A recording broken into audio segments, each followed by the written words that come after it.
Hello, world. Welcome back to Golf Subpar. Colt Knost and Drew Stoltz coming at you. And Sleaze, stop me if you've heard this before, but Tony Finau is a winner again, and it was an absolute ass whipping. He won by 4, but it looked a lot worse than that. I mean, he struggled a little bit on his back 9 there on Sunday, but man, he put on a clinic this week down in Houston. You know, they say no lead in golf is safe. I'm going to take issue with that and say 8-shot lead going into the final 9. That's safe lead. When he gets going, man, I mean, it's all starting to click right now. For the long time, the narrative was like, why can't Tony close? Why doesn't he win more? Boom, fast forward to now. He's won 3 of his last 7, I think 4 in his last 30 out there, which is on par with Rory McIlroy and Scotty Scheffler. Those are the only 2 other guys to do it. And Colt, I mean, it's always his putter that we look at with Tony, right? It's never anything else. Well, he led the field in driving accuracy this week, as well as greens in regulation, and then second in putting. So you put all those 3 together. He's a tough man to beat, and he wins in big clips too, Colt. Like, you go back to the 3M Rocket Mortgage won those by 3 and 5. He can run away from people, when it all gets going. You're starting to see it more regularly from the big fella. Yeah, and I know it wasn't the strongest field in the world, but listen, you can only beat the field you're going up against each week. And I mean, he took down Scotty Scheffler, Sam Burns. But I expect big thing. I think there's a big win coming for Tony Finau very soon. We've seen him be in the contention at the Masters. Wouldn't be surprised if he's up there again come April, but it's cool to see, man. His confidence is sky high right now. He's just destroying fields. I mean, look back to what he did at Detroit, 3M there at Minnesota, and now here. He's on an absolute heater. That bank account is looking nice. I mean, yeah, it is a fall event. It's not the best field in golf, but I would argue put the best field in golf out there. I mean, he was 8 away from the closest guy going into the final 9 on Sunday. I think that gets it done just about anywhere. And I'm kind of with you. It's like, all right, the way his career's gone, he's starting to win. He's starting to win more regularly. He's starting to win by bigger margins. It's like, what's next? I mean, you got to think major championships are just highlighted all over, for their 2023 for Tony Finau. Yeah, really happy for Tony, one of the best guys out there on the PGA Tour. 5th PGA Tour win. Also got to give a little shout out to our boy Jordan Spieth, who was the College Game Day guest picker down there in Texas, where your Frogs got the best of them in a very, very ugly game. It was nasty. It's a little cold weather, not the optimal scoring conditions out there, but the boys just did what we do, grinded out all the naysayers. We go in there ranked 4th. We're touchdown dogs. Just complete disrespect for my guys, but we're used to it, and we climb out of Austin. That was a big hurdle for the fellas. I'm gonna stop. We do our picks of the week until they don't cover. I think I'm just gonna keep picking them every single week. I do it on the side anyways. I mean, until they lose, stop doing it. I had to exchange a couple texts with Jordan. Said, "Hey, loved you on game day. Hope we can still be friends." And he's like, "Yeah, rough look for the boys down there." But that was Quinn Ewers and all that hype and stuff, man. They I think there's some questions being asked down there right now, but the frog train rolls on. It's good to hear he's texting you back after that little whoops you had with him back in the day. Yeah, that we moved past that. We put that in the rear view. Every relationship goes through ups and downs. We've addressed it and we've moved on. Okay. Well, I hope you celebrated with a nice big glass of Dewar's, because what do Matthew Fitz, Cameron Smith, and Scotty Scheffler have in common with Dewar's 4-time Master Blender of the Year, Stephanie McLeod? They're all at the top of their game. In Stephanie's case, that means creating the new Dewar's 12-year-old. Double-aged in first fill bourbon cask, the new Dewar's 12 is smoother and richer with a profile full of fruit, vanilla, floral notes, and spice. It earned a 94-point rating from Whiskey Cast, a 93-point rating from Whiskey Advocate, and 4 stars from Paul Pocklet of the Spirit Journal. It's proof of what you can do when you're a true champion of your craft. Try it, enjoy it, and please drink responsibly. Give a little cheers, a little shout out to one of our newest members at Whisper Rock, Charles Barkley, and his partner, the Thunder, Dan Marley, put on maybe a bigger ass whipping than Tony Finau did to the member at Whisper Rock. Won the overall net division with 86 Stableford points, which we believe that is a new record around Whisper Rock. Charles gets a lot of shit for his golf game. I didn't play with him this week, but everything I heard, it was pretty impressive. Obviously it was. They got 86 points. That is a joke. Talked to Thunder and Chuck after. I was like, what the hell happened out there? That thing, I mean, this wasn't a fair fight. And Dan was like, dude, it wasn't a fair fight. It's like the first 4 holes we started out, it's a scramble format on the first 2 shots, and then you alternate going in. He's like, I'd hit the drive a lot of the time. I'd hit the green a lot of the time. Charles made every single putt he looked at. We were making birdie. They got 7 shots the first day, Colt. They grossed birdied 6 of them. Yes. So it goes 6 to net Eagle, which is worth 6 points in the stable for format we're playing. I'm like, yeah, pretty much you pile up 6 Eags in round 1, probably going to be tough to beat. So shout out to them. You do go, Colt. You go in your first tournament as a member and just win in a landslide like that. It's a tough look. People can ask some questions. Afterwards, he was calling his buddies. He's like, "You wouldn't believe this Whisper Rock place. They just hand out money around here. This place is fantastic." It's just shit players all over the place. Oh my All over the god! place. I cannot believe they won, but it was cool to see. Yeah, they didn't just win. I mean, that thing was a landslide. Shout out to both of them. I saw you put a little story up too. Like Charles finally got one. Finally got a trophy. Yeah, it's big moment. Yeah. Big moment for the fella. Cool, my doers moment of the week, Colt, I think is right now because we're recording this early on Sunday night here. You got to leave town, so we're doing this a little bit early. You might be able to hear it in my voice. Yesterday, Colt, I was with you for a good part of it. Long day, not great for the health of the sleeves from member all day. You were there. There were shots being taken. We had a good time, to say the least. I leave straight from there into Elton John, by the way, who shut the place down. 75 years old, by the way, still selling out arenas all over the place. Of course, I had to have my phone watching the TCU game. We were drinking very liberally at that event as well, and went into the late nights, and I'm ready to shut her down. So that's my moment of the week, sleeping. That's incredible. I bet that concert was fantastic. We had a time. We had a good time. I like it. Well, our guest this week is absolutely fantastic as well. We got the PGA Tour legend Camilo Villegas joining us from down in Florida. Has some incredible stories. You are not going to want to miss the Tiger Woods story that comes up later on in the interview. Let's get to it. Here's Camilo Villegas on Golf Subpar. Okay, you are all very familiar with our guest here today. He's a 4-time winner on the PGA Tour, International President's Cup captain's assistant, may win the Tour de France in the future, and has not had a carbohydrate in over 2 decades. Camilo Villegas, how are you, dude? Damn, you almost got everything right except the carb thing there. You gotta eat carbs, man, if you're riding the bike. Gives you energy. See, I knew that. I don't know why people are so skeptical about carbs. I'm not. We're not. I'm not. Yeah, we're skeptical about anything. But hey, by the way, we've known each other a long time, but we're getting old, man. You're 40 now. I am 40. Can you believe that? It goes quick. It goes quick, man. I'm telling you. I tell these young kids because I remember 2004 playing my first event on tour, and I'll get paired with the X or Y guy, and I'll be like, "Hey, how many years have you been on tour?" And the guys will be like, "Oh, I've been on tour for 5-6 years." I'm like, "Man, that's a long time." And then you get another guy, it's like, "Yeah, I've been on tour for 12 years." I'm like, "Man, how are you on tour for 12 years?" And then you get the Jay Haas. "Jay, how many years have you been on tour?" "Oh, I've been on tour for 24 years." And you're like, "That's impossible." Well, here we are. It's 2022. We started in 2004. We've been on tour for a long time. And all those young kids probably look at me and say, "He's an old fucker." Mm-hmm. You got a little gray in the beard now, though, a little wisdom, you know? Hey, yeah, man. At least you got that beautiful flow still on top of your head. I got some. I still got some. Yeah, that ain't gone anywhere. Tell us a little about what's going on. I see you're covering yours there, Colt. I'm promoting the pod, Camilo. This is called free advertisement.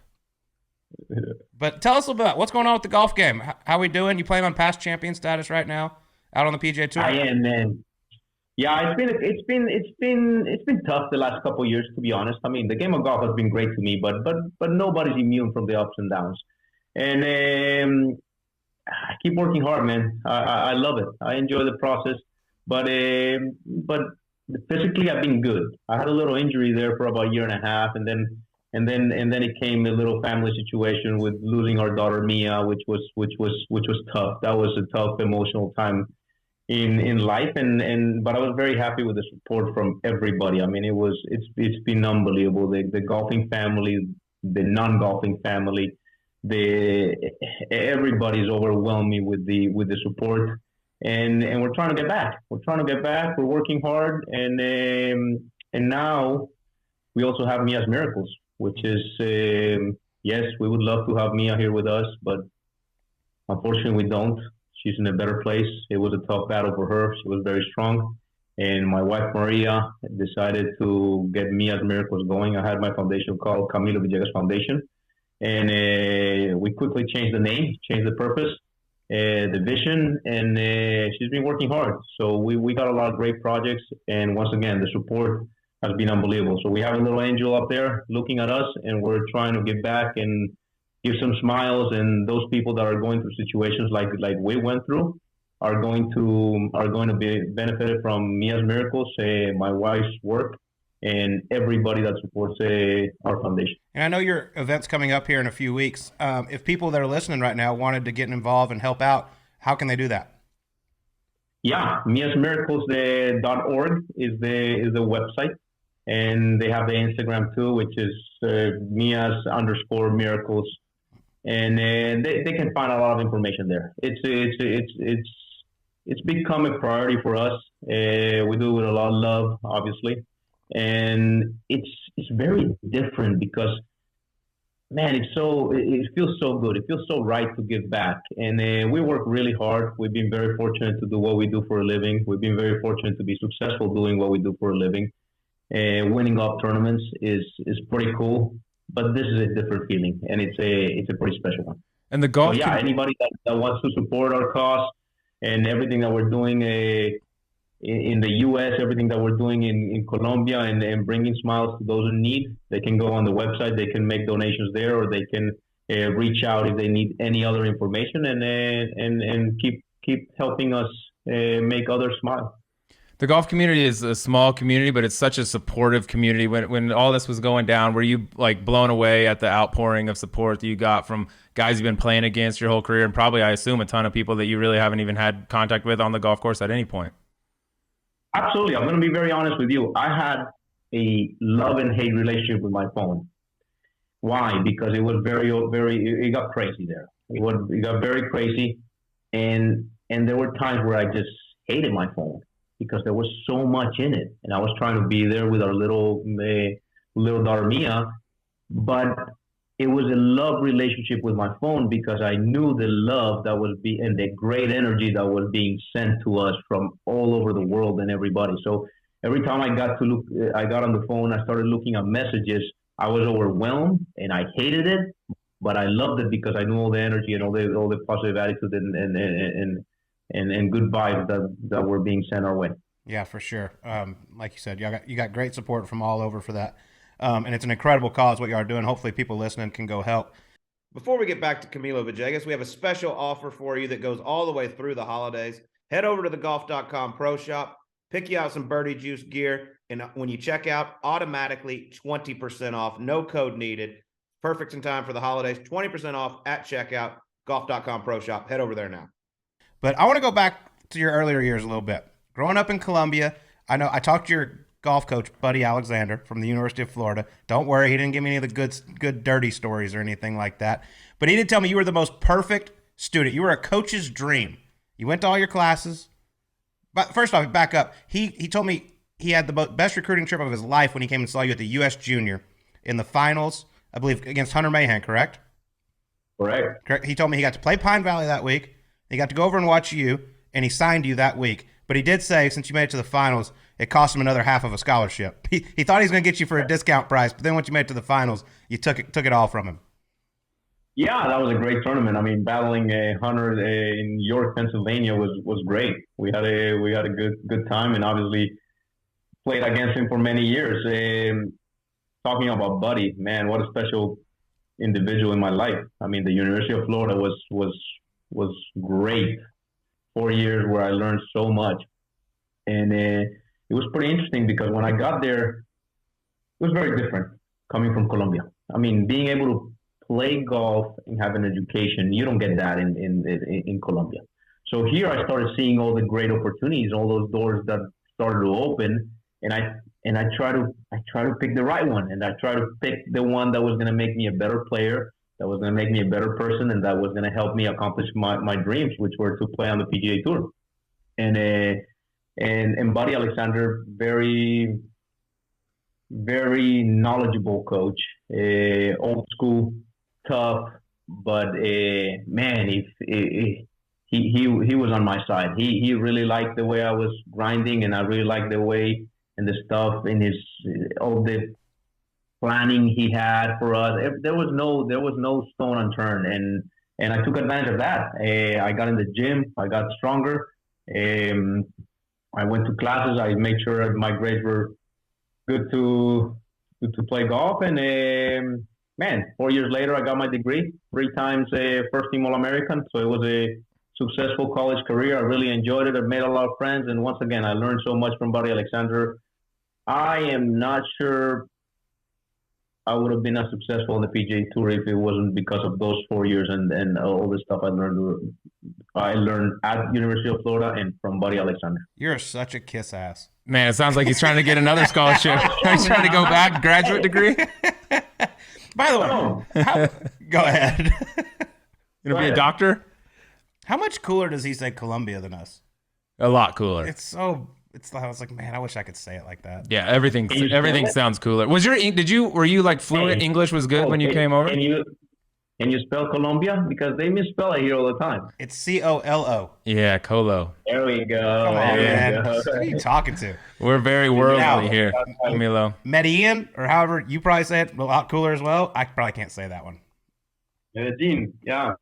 Great place, man. You guys gotta go there. I'm telling you, it's pretty cool. I miss it. I get to spend about 10, 12 weeks a year in Medellin, and I got my family there. But it's a cool place, man. I've been to Bogota. I've never been. That's like my number one place I want to go. South America. They're in Australia. All my friends that have gone there played, the Corn Ferry events, or you got Latin America tour. They all come back like, dude, moving down there. If only they had pretty women down there. Yeah, just a little. There's a few. Were you fluent, Camilo, when you came over and were going to Florida? I assume so because you got good grades in business. But a lot of the international guys come over. That's like a pretty big hurdle going to college. No, I wasn't fluent. I mean, I was very lucky to go to a kind of bilingual school in Colombia. And so I had some professors that would teach classes in English, maybe about half the classes. But, you don't practice speaking it. And so when you don't practice, you're not good at it. So I was a slow reader when I got to school, so it took a little time, but I was cautious at first with the stuff I was saying, and then one day I just looked at my teammates. I said, "Listen, guys, I'm gonna mess it up. Just correct me, laugh, and just keep going. And I need to learn." So that's what I did. I started just throwing out whatever came to my head, and it got better quick. Hey guys, I'm gonna mess it up, but I'm also gonna be a first team All-American. Yeah, so deal with it, you losers. If you can shoot 68 every day, you can speak bad too. Who are some of the other guys on your team while you're at Florida? Like some guys that made it. Well, guys that we won national championship my freshman year, which was pretty cool. That team was Nick Gillum, that never got on tour, but he played did Nick play Corn Ferry? I think he did play Corn Ferry 1 year. We had Camilo Benedetti from Colombia, who played Corn Ferry Tour for many years, missed his PGA Tour card a few times by a shot or a position, finishing 26. And we had Bubba Dickerson, the one and only Bubba Dickerson. Yes. I got stories about Bubba, but Bubba, very talented golfer. We had a guy from England called Ben Banks. And is that 5? Yeah, and myself. Bubba Dickerson, I remember when I first got out on the Corn Ferry, he played with these Callaway shovels. I mean, they were the biggest game improvement irons I've ever seen. I was like, I've never seen a good player play with irons like this. Mm-hmm. Very talented player. I mean, Bubba, I was surprised he didn't play longer on the PGA Tour. But you had James Vargas. James Vargas was he was a good player, and then just when he came to college, started going a little downhill. Jesse Mudd, one of my best friends in college. Jesse Mudd, strong guy, unbelievable hands, great short game. I learned so much about just around the greens and bunker play from him. And he was probably my tightest friend in college. He's a good man. He has a big heart. He was a talented kid. Yeah. Who could throw up more weight in the gym, him or you? Oh, for sure, him. I mean, he's 200 and he's country strong. Yeah, country strong. Yeah, but look at those guns. Yeah, I know that's different kind of strong. They're both strong. Who are you? I mean, man, everybody says like, man, people when they see me out on the street or something, like, man, I thought you were so much bigger. I mean, hey, I'm 155 pounds. I'm just lean. I don't know what it is, but maybe TV make you look a little bigger. But no, I just That's one thing. I mean, we can go back. So when I came from Colombia, I don't recall drinking a full bottle of water. I mean, it was all Diet Coke, and my nutrition wasn't great, and that's one of the areas that when I got to the University of Florida, I tried to take advantage, and I started eating a little bit better. I started working out, and I was one of the shortest guys on the golf team, and I quickly realized that if I wanted to play golf for a living and I wanted to play golf on the PGA Tour, I had to get more flexible, stronger, and better, and it became a lifestyle. So now, just waking up and going for a sweat and going to the gym, it just makes me happy, man. All right, since we're on the topic, like Tiger's come out, we've seen his workout back when Tiger was at his peak, right? And it's like wake up at, I don't know, 4 a.m, run, hit balls, lift, hit more balls, lift some more, then run. What was give me your workout regime on, like, when you were at your peak in terms of working out? Maybe you're still in it right now. You're saying he's not in his peak? Could be. Hey, listen, man, I train 6 days a week for sure. I mean, the problem with me is taking days off just because I enjoy it so much. It makes me happy. It makes me feel good. So again, it just turns around. Okay, listen, you got to rest. So I love cycling. So now I've been riding. I don't ride as long as I was when I was injured with the shoulder, just because you got to be smart. I can't lose weight, and it's just not great for golf. Once 2 hours, 3 hours on the bike, that's fine. But once you start going those long rides, 100-mile rides, it just doesn't do good. You can't go to the range and hit balls. So I'm staying away from those. But I always lift too. I lift 4 or 5 times a week, more maybe 4 now that I'm 40. I mean, I try to be a little bit smarter, but I'm always active. And then back in the day when we were playing tournaments, it was yeah, you lift Monday, Tuesday, Wednesday, and then you taper a little bit down toward the weekend. I remember walking in the gym and seeing Vijay Singh and seeing Tiger, and those guys were always there pushing, and they were with their trainers, and they were just kind of staying on it. So I learned from those guys. Yeah, and similar. Yeah, that's exactly the way we do it. Not at all. I mean, I never run into Colt at the gym, but that's fine. I got there before you and was finished before you got there. You bum. You were sleeping in. No, that wasn't you. That was Tiger. Tiger couldn't sleep much, and I remember going to tournaments where you had to kind of sign in, and I would go and sign in at 5:45, and all of a sudden Tiger Woods' name was already there, and he was in and out. So I'm like, man, what time did this guy get here? So yeah, sometimes he would show up to the gym at 4 a.m, and by the time we got there, he was gone. Yeah, and different. You came out on tour kind of right in peak Tiger. I mean, early 2000s. You're living down there in South Florida. How much time do you spend with him? Not much. To be honest, I don't spend time with Tiger. I mean, Tiger's kind of keeps to himself a little bit. He has a few friends. I got to play some practice rounds with him when I was out on tour. So we did play a few practice rounds. Started getting a little bit closer to him, and then being very, very, very honest, and this might be a little controversial. Man, it just I don't know what was the benefit. All eyes are on Tiger, and then you see the guys that are close to him, and then they get trapped from a media point of view to the Tiger life and the Tiger life. I just didn't wanted that. I wanted to be my own, and again, nothing against Tiger. It's just being Tiger. Mm-hmm. It's tough being Tiger. I mean, people always talk about it. Man, I'd love to be Tiger for a day, maybe for a day, but it's not easy to be Tiger. Can't go anywhere. Yeah, he's got his own orbit, and everything revolves around it. Wasn't Vijay Singh like your guy when you were first coming out? Like, if you want to call a guy like a mentor, wasn't that the guy that you leaned on? Absolutely. Vijay was great to me. We have the same agent, Clark Jones, and Vijay, I played a lot of practice rounds with him. Vijay was great because whatever he was telling you, you knew he meant 100%. There was no bullshit on Vijay. Mm-hmm. If he thought you were swinging one way or the other, he was telling you what he thought. There was no trying to trick you. There was no tricks. There was nothing. You played a practice round. I remember playing a practice round in Flint, Michigan. Mm-hmm. We get to, I don't remember the hole.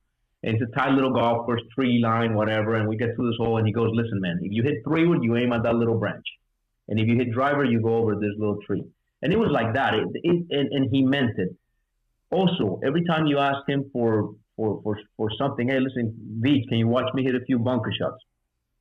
There was a few times where I would be like, Beach, we've been in this bunker for 45 minutes. I'm gonna kill all the grooves on my wedge. One more, Camilo. I said, like, Beach, that's enough, man. I feel good. One more. And we'll be there for ages. I remember Tampa. So Tampa, late, dark, the lights. They have the little Golf Channel stand there, and we're hitting chips. And because the green, the rough was a little funky, we ended up doing that, and then we're hitting like balls off the green from one side of the putting green to the other side of the putting green, and we're there for 10, 15 minutes, 20 minutes, and he just kept going. The guy is a machine. He won't stop. I mean, from everything I've heard, you work as hard as anybody there is. No matter whatever you put your mind to, you're going all in. VJ is a whole nother planet. Like, I mean, he requires his caddies 365 days a year. There's no days off for that man. Not at all. I mean, I do work hard, not even close to what VJ does. That's crazy. And Camilo, like, people that know you well say you're a perfectionist. Like, in everything you do, you're a perfectionist. When you get to golf, I think there's a happy medium there where that can be a great asset and it can also be bad. Sometimes in golf, do you wish like you weren't such a perfectionist? We're like, all right, this is where I'm at right now. This is perfect. Let's just stay here for a while. Absolutely. I mean, I've always said that the learning curve goes up, and then it kind of settles a little bit, and then it starts going a little bit down. And that's from a knowledge point of view. It's nice when you start learning, and you get better. Then you kind of settle down a little bit, and there's a point where you know too much, and it's tricky because it translates to the mental side of the game. And I think that if we're going to talk about, hey, listen, why is Camilo Villegas not playing as good as he played in 2008, 2009, 2010? And it's a little bit of that. I mean, I think I swing better. I think my short game is better. I think my putting stroke is better.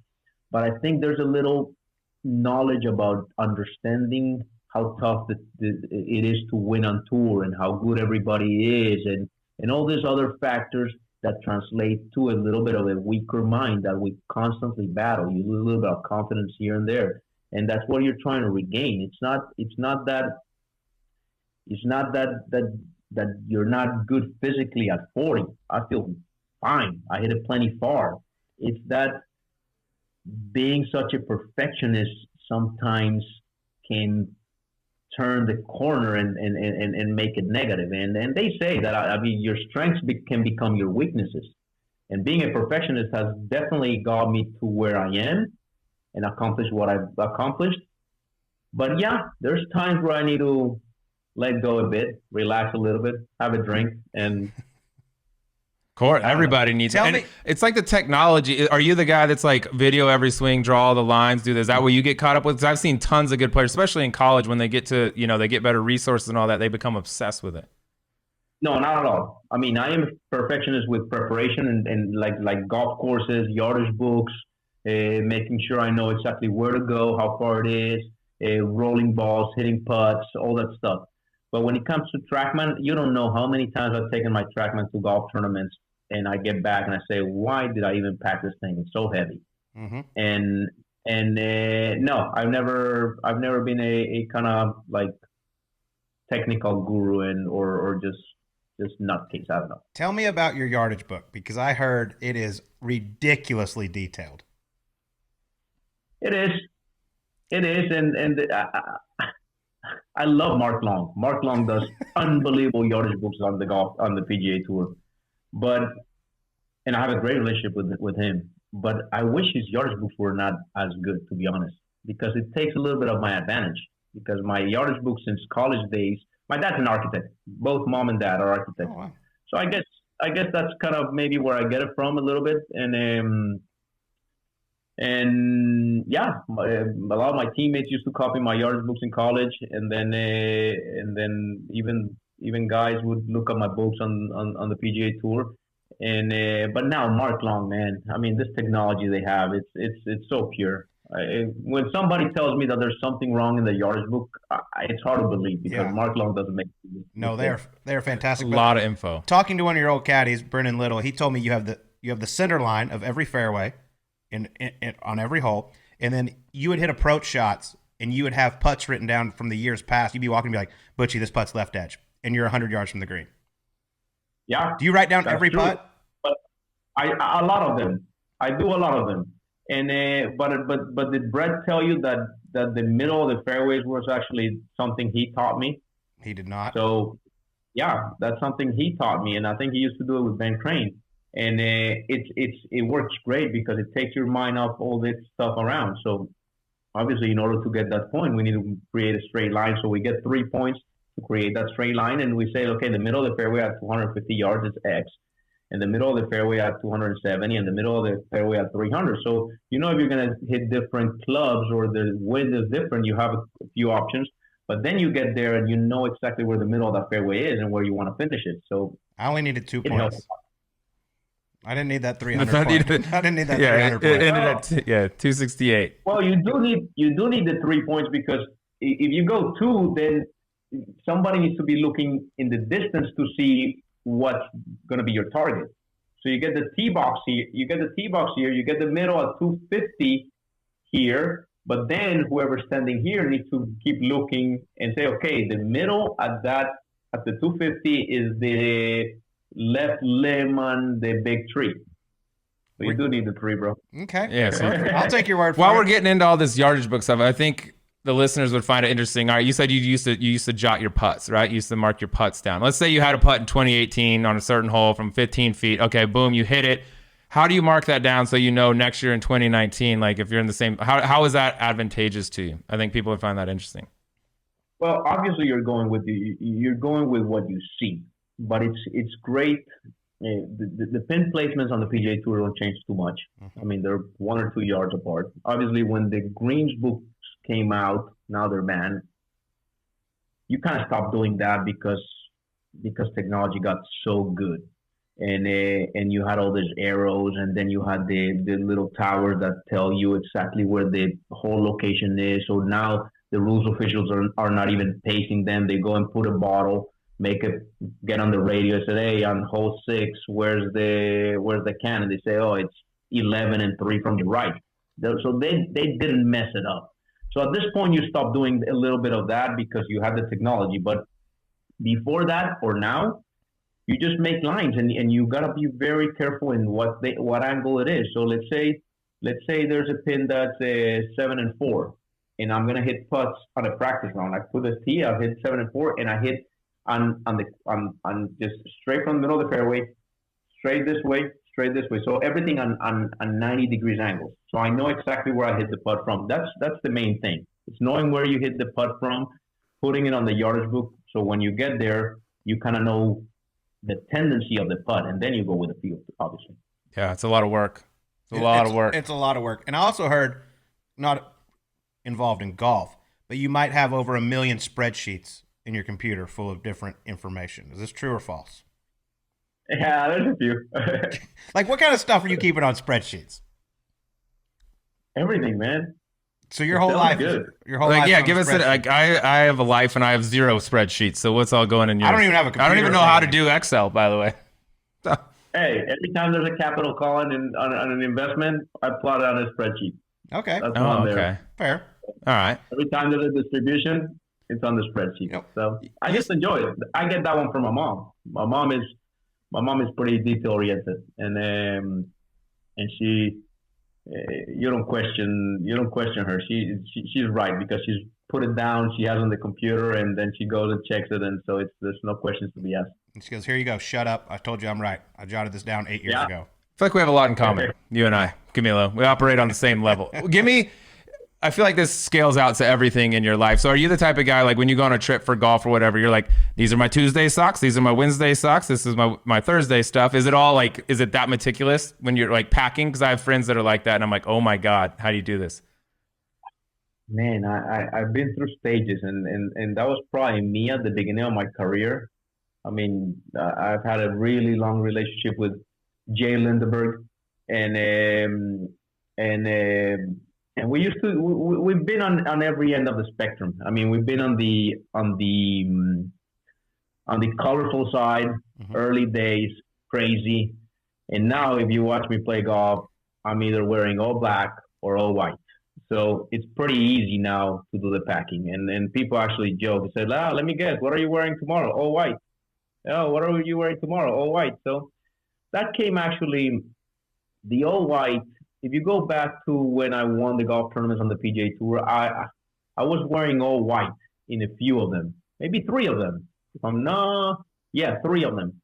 And then when we were in the hospital in Miami with Mia, and I decided to go play a Corn Ferry Tour event in Jacksonville.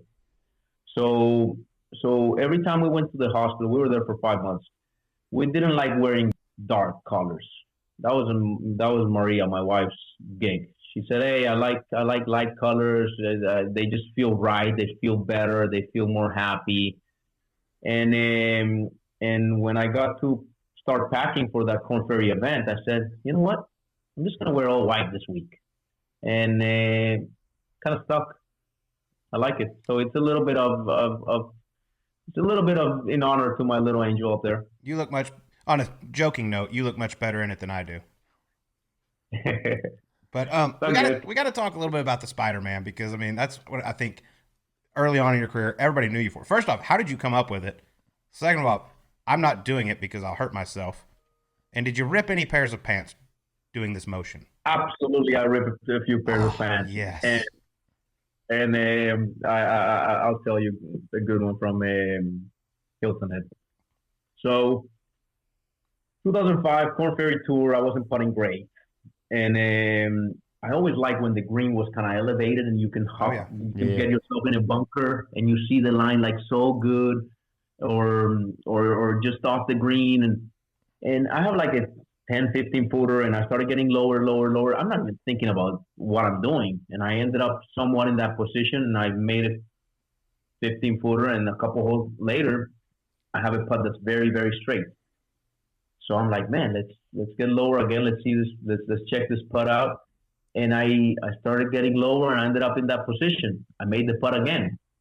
So people think it was something that I thought about to do it, and it wasn't. It just came natural. I made a few putts. I used it on very, very straight putts. And then, to be honest, when my agent Clark Jones saw it, he said, "Whatever you're doing, keep doing it." This could work out well for us. Did you ever have any where you're on, like, you get in the slippery, like, dormant Bermuda greens where you go to pick your ball up and the putter slides? Do you ever have any oopsies and just fall on your face? I don't remember, but let's go back to the ripped pants. So I ripped some pants on Hilton Head. Good thing we're staying. I mean, Hilton Head, everything's so close there, so we're staying there just 200 yards from the golf course. And but it's ripped. So my wife's walking. She goes back to the thing, bring me some pants, and I'm like, I roll into somebody's house. They freaking open. Hey, what happened? Boom! All the pants are ripped. Change pants. Just like new. Come on, keep it going. Tom Kim, looking up to you, maybe paying homage to you at the President's Cup. This shout out to my guy Camilo. Tom Kim, man. How about that kid, though? We can talk about President's Cup. It was top 5 weeks in my professional career. Wow, I enjoyed it so much. Trevor Immelman was unbelievable. I mean, very, very inspirational. It was an honor for me to be part of that team, young team, dealing with all the controversy and things that the international team had to deal with before the event, and getting off to a terrible start on Thursday and Friday, and then watching those boys battle and the team energy and everything that happened that week was awesome. And I think the only thing the international team didn't win was the cup. Other than that, they won a lot of fans. They won a lot of experience. The team got close together. They won the respect of the United States team. Absolutely, and we talked about it. And I mean, I saw you on the afterwards on the party, and we got them nervous there for a little bit. I think the 17.5 to 12.5 doesn't really reflect how close it got for a little bit. And but again, it was by far one of the best weeks of my life as a professional golfer, not swinging a golf club. Tom Kim, That kid was very special. I had a chance to walk with him a lot of the holes. We connected really good. He connected great with everybody, but I connected good with him, and I had a chance to go out there, and I was amazed how much I was able to push him to the point where I got nervous at times. And I look at Joe and I said, Joe, am I pushing him too much? He goes, no, keep pushing him. So let's go back to Saturday. Saturday, he plays in the morning, and he plays with Siwoo. No, sorry, he plays with KH. He's playing KH and him against Scotty and Sam Burns. And we get going. They're playing good here and there. They're down. Then they get a little bit closer. And then in the backside, in the back nine, I go like, Tom, you have a chance to be number one in the world. Are you up for it? And he goes, hell yeah, come on, let's do it. And I kept pushing him. But when I say pushing him, it's like you would make most players nervous with the stuff I was telling this kid. And every time I'm telling him something like that, he's coming back to me with so much energy that I'm like, that's fine. I guess I'll keep going. They go and win that match. So we go in it's a quick turnaround. We go in there, we eat something. We get the draw. Who is he playing? Patrick Cantley and Sander. Probably, I'm going to say one of the best U.S. team couples ever. I don't know that those guys have lost many matches playing together. And I look at Tom and I said, Tom, this morning was pretty special, but your day's not over. He goes, what do you mean? I said, well, you got a chance now. You want to make this a historic day for you? You got to win this match. So sure enough, in the afternoon, I go out there, I'm walking with him, and I keep pushing. And he was up for it, man. And then the 2-iron he hit on the last hole was very, very special. Mm-hmm. Very special, especially with what happened, which was pretty interesting. So I'm there with Trevor right next to him. But before we get to the ball, I see JT. JT's been hanging around Tiger way too much, which is fine. Anyway, JT goes, and he goes right like about 15 yards behind Tom Kim, and he parks his cart right there. And he starts calling the other American teammates, and they all park their cars. And all of a sudden, Tom Kim is hitting 2-iron. I think Sam Burns is hitting 9-iron or 8-iron. And here we go. Boom. Every American cart right there. And it was pretty cool to watch him pull that one off. He knew it, though, too, because after he brought it up. He's like, I turned around and I saw the entire American team behind me, and I just knew I had to hit a good shot. And that's one of the best iron shots he'll probably ever hit in his career, considering the moment. We do, before next year's President's, or the year after President's Cup, we got to work on the celebrations a little bit. Him and Siwoo jumping up and down and the hugging, we got to work on that a little bit. Hey, but there were some good ones there. I mean, the hat throw wasn't bad. The hat throw was good. And this is what I told. I mean, it's because I had a chance to walk. Another match with him and Sander, and he lost with Sander and Cantley, maybe the first or second day. Mm-hmm. But there he gave Tom Kim throws the celebration on the 14th hole, and this and that. He's so excited, and Sander and Patrick are laughing about the celebration. They're gonna lose that match. And I look at Sander and said, "Hey, was that fist bump to win the match from Tom?" And we're laughing, joking about it but I said, "Listen, he's 20 years old. Mm-hmm. That's what he wants. He wants to celebrate. He wants to be here. It was pretty special." Looking back, do you wish that y'all would have put Tom out earlier on Sunday, just because he had the crowd behind him?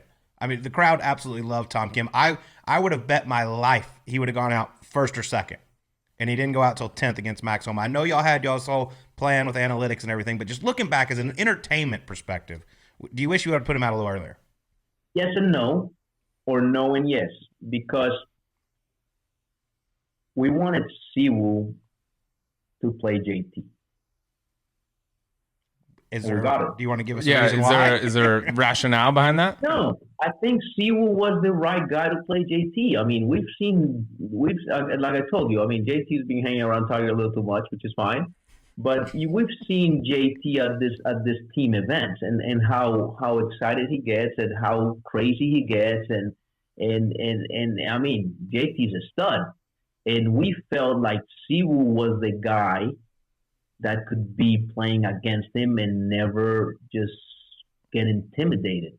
So it was very interesting doing that draw. I mean, doing the first few days, the teams it's easier, but when you have 12 guys and you gotta pair them, it's not as easy. I mean, you're gonna get some that you win, some that you lose. And yes, we had a lot of analytics and a lot of stuff, and I think our overall matchups came out good. Obviously, after the fact, you wish maybe Tom would have been a little bit early because I walked with him. He was like 3 up on that match, and then I said like, hey, I need to go support some other guys, thinking that he was doing okay. And then I left him, and then he started to realize that maybe we were not gonna win, and then he lost a little bit of energy, and maybe he was a little bit tired, and he ended up losing that match. So, but again, it's very, very easy to look back on the rearview mirror. I think everything that came out that week was solid, other than the fact that the first 2 days, the American team really, really outputted us. If you look back at it, you mentioned the score wasn't as close as it was, 17.5, 12.5. I mean, there was, I think, 7 matches went to 18. I mean, you flip a few of those, it's right there. But going forward, there's all this talk like, should we change the President's Cup? Should we change the format to make it more competitive? I mean, I think y'all are starting to get in a pretty good spot right now with all these young kids up and coming. I think I wasn't part of the Australian team when they played in Australia. But I heard it was very special. I heard Ernie did a great job. And again, I had a chance to be next to Trevor there when he named me assistant captain, which again was an honor for me.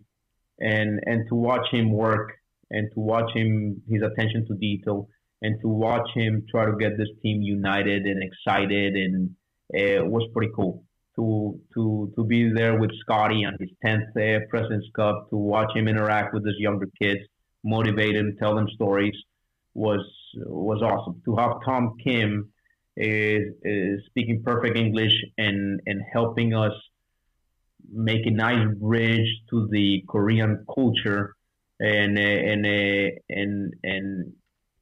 those guys are funny. I'm telling you, those Koreans they're great. We just don't know their side, but when it was, we did a trip. We did a trip Monday, Tuesday after Tour Championship. And that was one of my purposes. My purpose was to hang around the Koreans more because, you got KJ here and he wants to, they go together, they hang together. And I'm like, you know what, man, I'm just going to dig in there and I'm going to go have noodles with them. And so one day we go and have this huge meal at this, one of Trevor's best friends at the house, and they have steak, they have everything. We get back to the hotel. So we want to talk a little bit strategy. We want to have a drink. So we all go upstairs, and all of a sudden here comes all the Korean guys with some bags. And I'm like, what are you guys going to do? And he goes, oh, we're hungry. And I'm like, you guys are hungry? What do you mean? We just ate so much food. Oh, yeah, we need more food. We got some noodles. So I guess they Uber eat some noodles. They get there, and then I go and sit down with them, talking crap with them. And then Tom King goes like, Camilo, have you ever had some of these noodles? I said, yeah, I have had some of these noodles. He goes, but they haven't been prepared by a Korean. Let me prepare you some noodles. So I sit there and we have noodles with those guys. And again, that was great in terms of the President's Cup. It was getting to know those guys a little bit better, being able to pair them with different guys from different parts of the world, perform well, and just that international team atmosphere was pretty special this year. Yeah, it looked like that. And Tom Kim ended up being like kind of the quote unquote leader, I guess, of that team via his play, right? Because he was kind of the firecracker for the internationals. Was he that leader in the locker room like from day one, or did he kind of work his way into that, being that he was winning some points? He was so excited to be there. He was like a very good professional 20-year-old. So he would go to his locker. He'd come with his headphones. I don't have no clue what he was listening.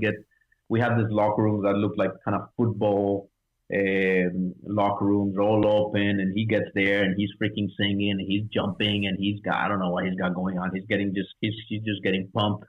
And yeah, that was him. Good energy all week. Yeah, he's a stud. Who would you say, just quickly, who was the MVP of the after party? Because first off, the internationals blew away the Americans in the after party. No doubt about that. But who would you say put on the best show? We had a cool team room. Once again, Trevor did a good job. He had an awesome job. The whole week. DJ the whole week. We had some nice couches, this, that. We got a bar open all week. It was pretty cool. And then sure enough, a party comes and that's where we ended up hanging, all of us. And I don't know. I mean, it wasn't me or you. Colt, Sungjae looked like he's in the runnings. Sungjae was good. Sungjae was unbelievable. But you know what's very interesting? How can you get out there and dance like that without having one drink? Exactly. I can't do it. It's incredible. No chance. I assumed don't drink. That's some self-confidence. Right when I walked in y'all's team room, I walked in with Jordan, and that's the first thing we see 2 minutes in is Sungjae doing the Gangnam Style over there, and I was like, "How drunk is he?" And they're like, "He doesn't drink." I'm like, "There's no way I could do that sober or I can't drunk." Do drunk. So we had a little thing going with this tiny little cup, and we have a little champagne in it, and just taking little sips like this. So now we're like, okay, Tom, it's your turn. And Tom goes and looks at this thing and goes, I've never had a drink. And he just keeps staring at it. He's like, you want to taste it? And he goes like, I don't think I can do this. And it was we were laughing, man. It was great. It was a great time. Not only that, we had him on like the following week, and he said that was his first ever party. Mm-hmm. Now, it was the first party he's attended. So yeah, you're not gonna do a lot of drinking, I guess, if you ain't partying. And he's 20, so of course he's a law-abiding guy. That explains it. Maybe we need to take him to Colombia. Oh boy, I don't know if he's ready for that. All right, we got to get to the E9 before we run out of time here. Camilo, we do this with everyone. 9 fun questions. Hey, wait. What? I gotta tell you a Tiger story, dude. Oh, then share the Tiger story. Yes, go. Of course. We don't like Tiger stories. Nobody likes those here. I know. I mean, I've listened to your podcast here and there, and there's always somebody telling Tiger stories. But I got a good one. So I'm with IMG, and 2008, they tell me, hey, you want to play the skins game in Thailand? And I'm like, well, I'm gonna be playing Bahrain the week before. And then I go to Perth, Australia the following week. How am I going to get this freaking Monday skins game in Thailand? I can't connect the dots. He goes, well, Paul Casey's playing in Bahrain, and maybe we can get a plane for you to take you to Thailand. And then what? How am I going to get from Thailand to Perth? Well, Tiger's playing the skins game, and Tiger's playing Perth. Maybe we can get you on the plane with Tiger. And, well, if that's the case, I'm in. Okay. I'm playing skins game. So sure, we play Bahrain. We get to Thailand. We have a long day in Thailand. We finish, and then I think it was almost midnight. We hop on Tiger's plane. Now we're heading to Perth. So we got on the plane, and I'm tired, man. All I want to do is sleep. And Tiger's like, this lady comes, oh, hey guys, what are you gonna drink? I was there with Steiny and Stevie. What do you guys want to drink? And I said, well, I'll take a water. And Tiger looks at me, and he gives me this little thing. Goes like, dude, you just won the skins game. Come on, don't be a wuss. Have a little freaking wine or whatever with me. So sure enough, I said, hey, bring me a glass of red wine. So they bring me this big glass of red wine. We turn around, we're talking, this, that, story back and forth. And sure enough, the plane's going to take off. I asked for water, and I forgot the wine. And we start going like this. And all I can hear is flick. I look to my right, and there's red wine flying everywhere. Oh, boy. Tiger's to my left. He looks, and he goes, nice. Stick to water. And I'm like, I start sweating, dude. I'm sweating here. I'm seeing this. I'm sweating. So finally, we take off. We level a little bit. This lady comes with wine out, and she's going to start cleaning it. I said, no. You're not going to clean that. I'm going to clean that. Let me have that. I'm on the floor for about 40 minutes, dude, trying to get this thing out. It's side panel. It's the chair. It's the carpet. And sure enough, this is not coming out. So finally, I turn around, look at Tiger. I said, bro, just send this thing to clean. Send me the bill. So sure enough, we keep going, boom.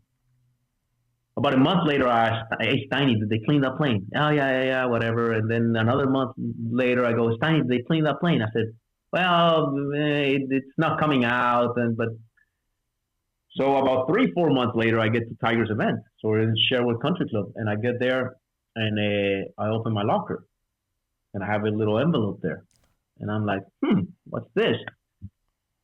Open the thing.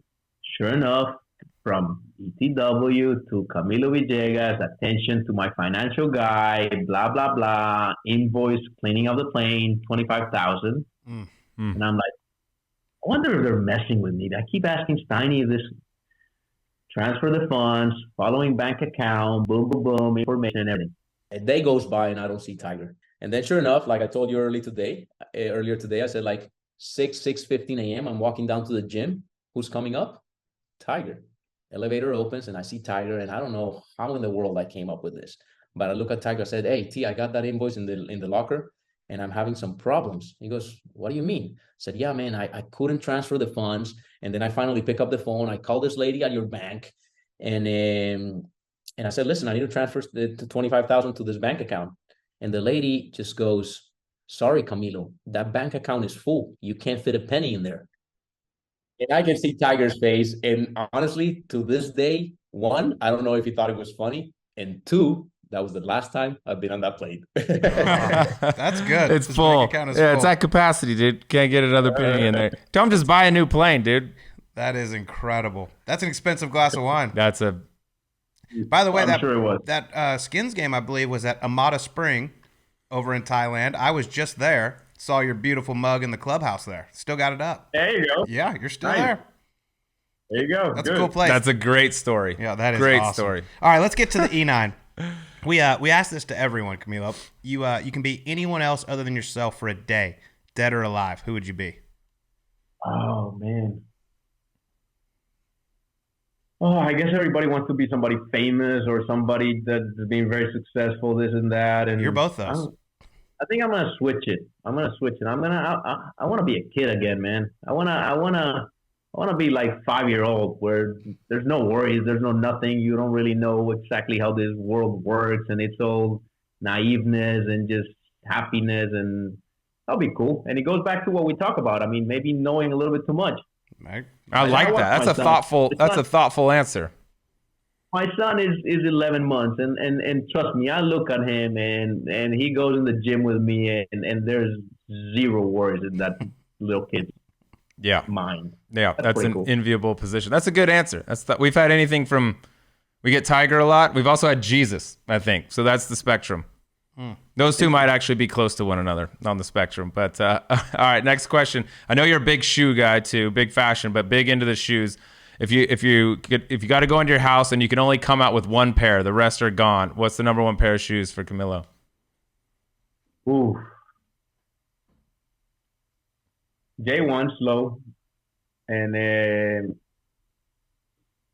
this is actually interesting. But I have a special pair that I was wearing the day we lost our little daughter, and it was like kind of somewhat rainbow colors, and she loved all that stuff. And now that's kind of where the foundation and the rainbows on the foundation came about, and that'll be my pair. All right, next one. 2006, you won Sexiest Man on the PGA Tour.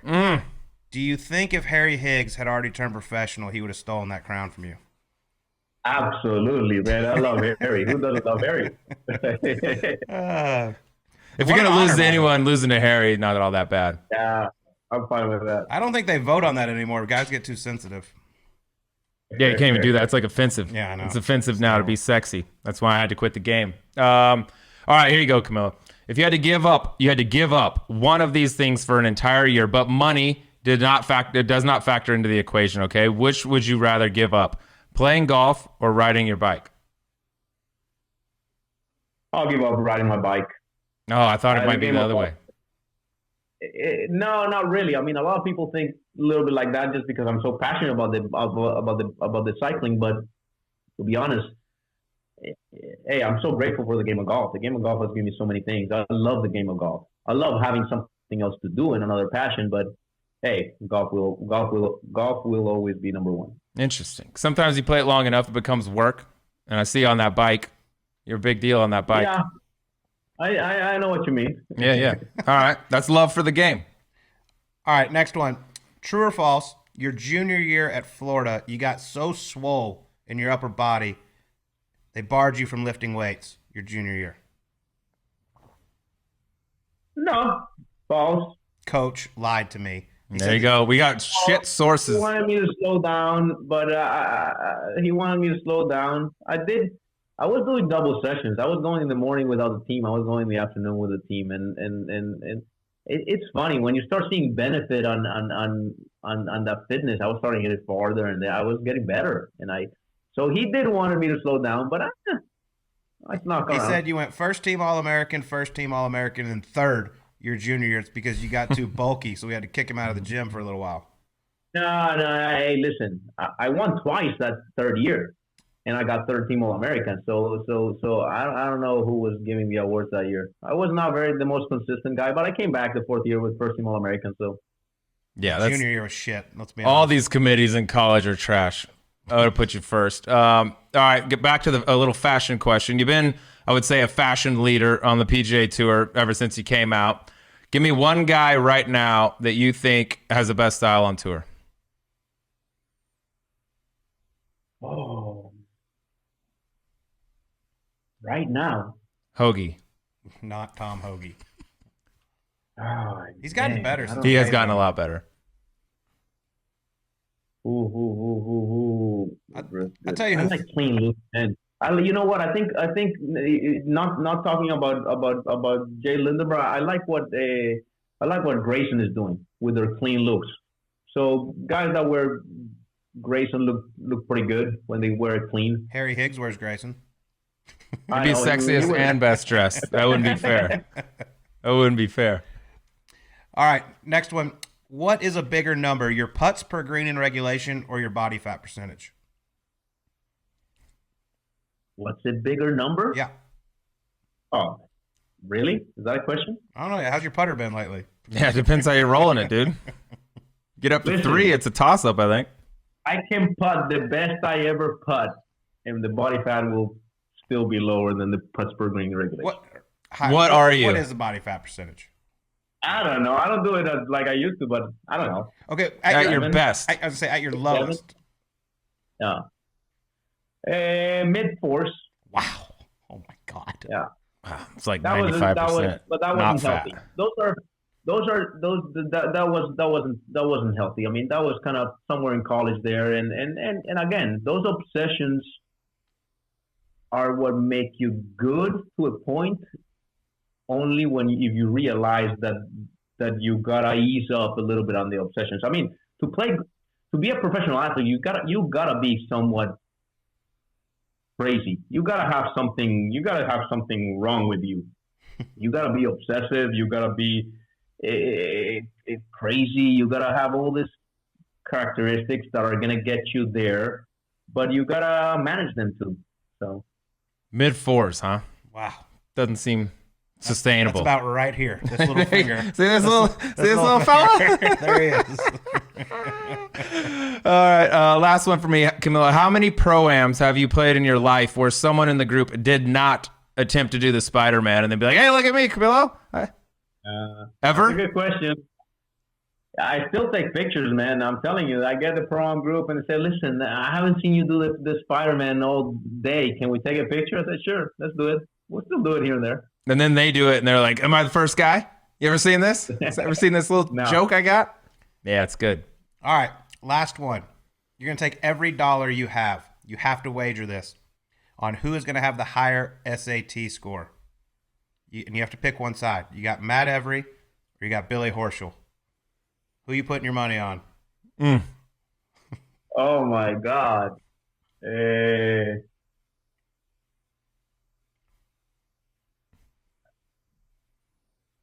Well,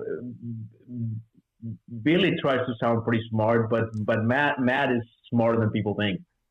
So, you going with Matt? Feels like a Matt. I mean, Billy might get mad, but I'm going to go with Matt. Okay, sorry, Billy Ho. That's all right. If you combine their 2 scores, do they get into Harvard? Negative. No, I'm kidding. Boston College. Awesome. All right. Well, Camilo, man, we really appreciate it, as always. And everyone out there that's listening, miasmiracles.org. Go out there, donate, help out a great cause. But Camilo, really appreciate it, man. That was fun. Thanks, guys. Appreciate it, man. Thank you. Let's see you, bud. All right, that was Camilo Villegas joining us on Golf Subpar. How about the Tiger Woods story? Tiger, I don't want to drink. What are you drinking? Well, shit, it just cost me $25,000.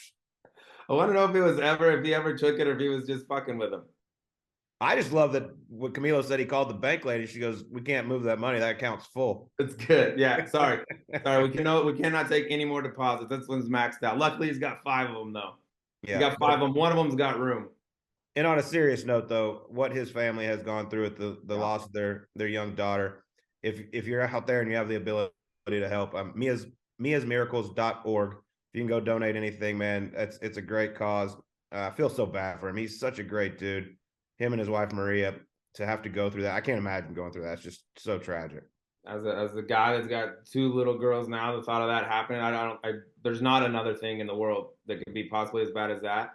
And Camilo, like a testament to Camilo, the way he's handled it. Like I haven't seen it all, but I've read his interviews. I've seen his interviews, you know, as he was going through it. And I was like, I cannot imagine handling it as well as he has. And now he's turned it into something positive too with Me as Miracles. So yeah, absolutely. If you're able to support that, it's that's about as good of a cause as there is out there in the world. For sure. Really enjoyed Camilo. It was so cool to, hear about his experience at the President's Cup.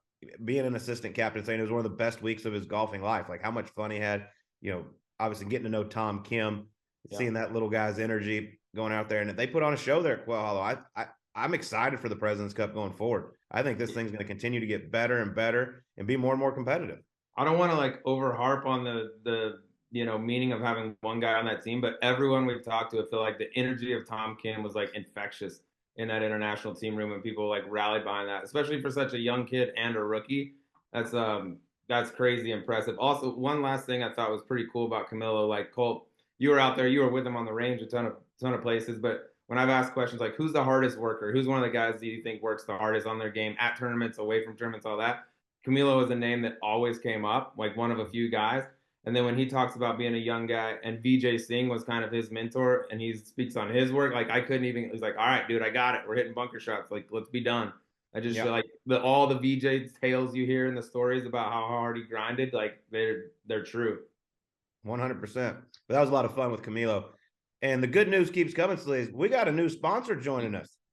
Yes, we do. And just in time for the holidays, shout out to the boys over at Linksole. They are coming aboard, and that is not only good news for us, good news for everyone too, because if you're familiar with Linksole, you know their gear. It's laid back, it's casual, cold. You can wear it on the golf course, you can wear it, to drinks, to the bar, to dinner, whatever you want.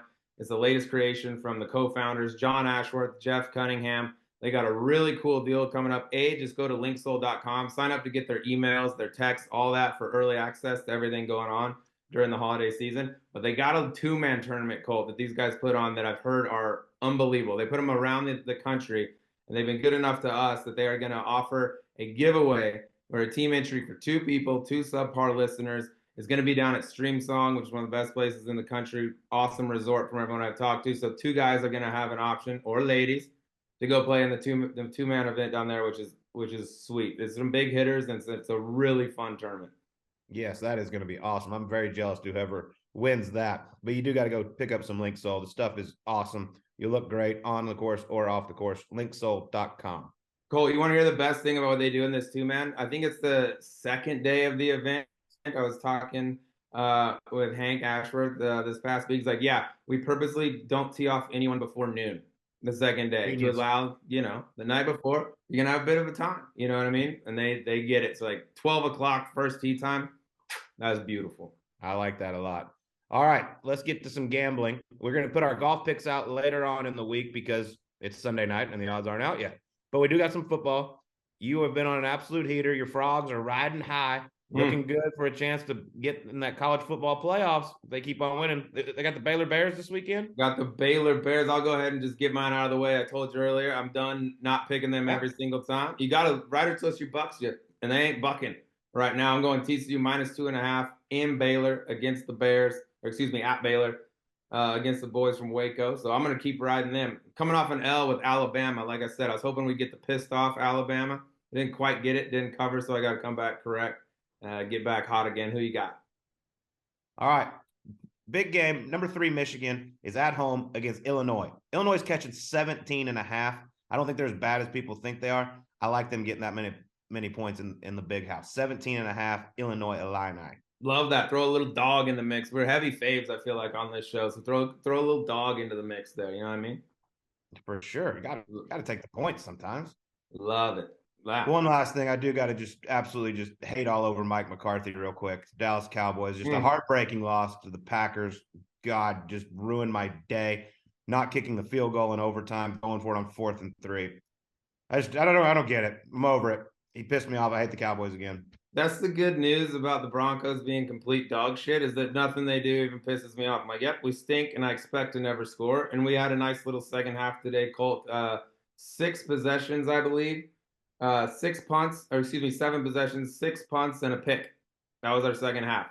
So but you got Russell Wilson, man. $230 million. He's rich. He does a lot of commercials. Everything's good. Let's ride. Let's ride, Still baby. not riding. Still not riding fucking anywhere, Russ. All right, everyone have a great week. We'll talk to you on next week's Golf Subpar.